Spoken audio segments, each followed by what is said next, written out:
Okay, now this Talent app is an occupational matchmaking service, which is pretty much just like Tinder. You swipe right if you like a project, left if you don't. Okay, step 2 is the diversity organizations.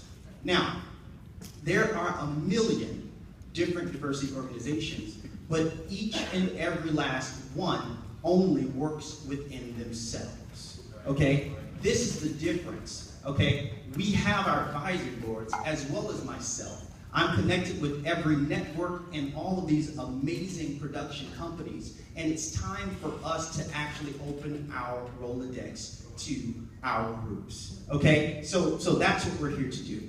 Now, other than that, step 3 are the diversity initiatives. Okay, the diversity, every network has a diversity executive. It's their job to make sure that there are a certain amount of numbers that are diverse faces on their networks.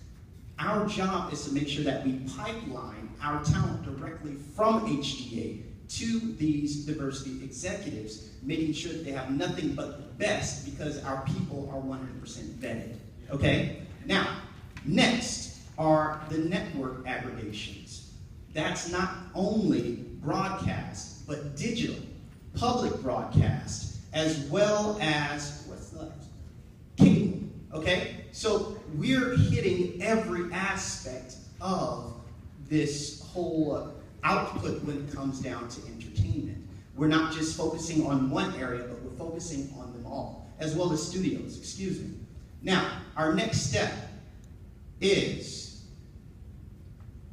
you still with me? Is anybody out there? Yeah, we're still. I don't even hear it. Can you turn these lights up?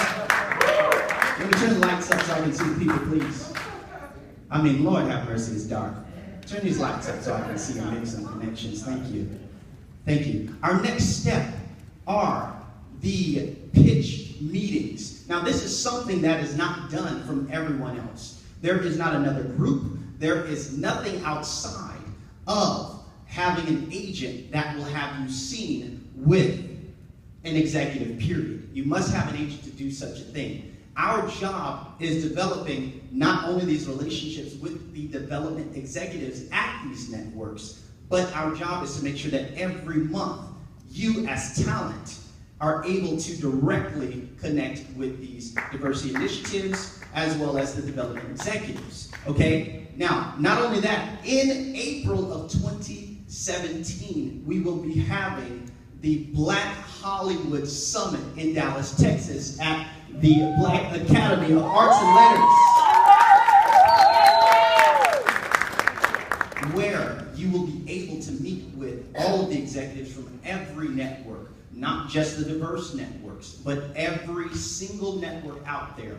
Out of all the networks that are out there, only 4 of them are owned by diverse faces, just to let you know. Okay, so we're making sure that you have that exact contact that we as an executives have with them. Last but not least is step 6, and that's job creation. If you follow every one of these last steps, they will ultimately culminate into jobs immediately, which will not only better yourselves, but better all parties involved. That's the Pitmanburg approach. Very plain and simple. Thank you. Our organization is continuing to grow, and we're going to, every month, we're going to have a different theme. We're going to highlight certain individuals. We're going to highlight new people. We're going to celebrate our existing people, because that's what it's all about, just connecting, growing, and identifying and celebrating together. So this evening, we would like to highlight one of Hollywood's newest and brightest stars, Jocko Sims. Who's Jocko? Before I read this bio, let me just say this again through my dear friend Lunel. I met Jocko years ago when he came to LA, and Jocko was on the hustle and the grind, and